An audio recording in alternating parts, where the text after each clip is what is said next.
Petit compte rendu de ma journée de vibe coding. Alors comment on fait pour lancer une application en une journée, top chrono?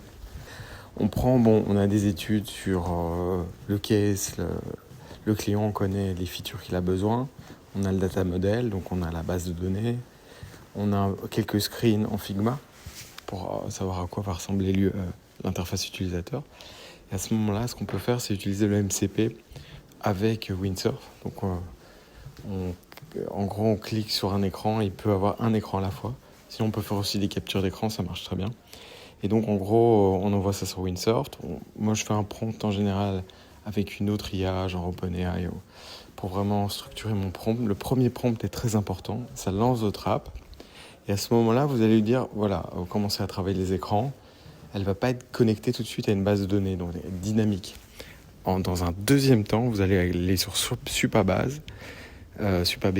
Et donc là, vous créez un projet, en gros.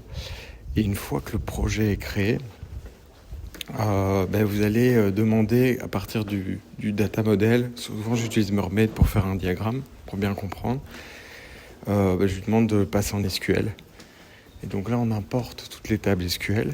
On peut lui demander de mettre un dataset d'exemples. Donc ça, c'est important. Et puis à ce moment-là, par exemple, là, c'était un calendrier dynamique qui fonctionne. Et puis on va itérer pour créer les différentes features, les différentes fonctionnalités. Et là, vous faites des mini captures d'écran de parties de Figma. Et de là, vous itérez. Et à la fin, vous avez un très bon résultat.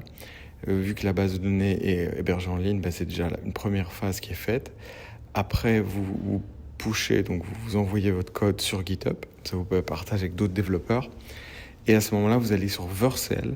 C'est l'équivalent d'un OVH. En gros, ça va permettre d'héberger juste les fichiers. Et sauf que OVH, c'était du PHP, maintenant MySQL, tout ça, ça c'est fini. En fait, maintenant, on travaille avec des Node.js. Et donc, du coup, il faut déployer. Et donc là, souvent, vous pouvez faire des petits allers-retours, une petite itération avec Windsurf, parce que le déploiement sur Vercel va se faire en 2-3 phases. Parfois, il manque un petit fichier de config ou quelque chose comme ça. Et en fait, tout simplement, en modifiant votre code sur Windsurf, il va le pusher sur GitHub et automatiquement Vercel, il prend le code de GitHub.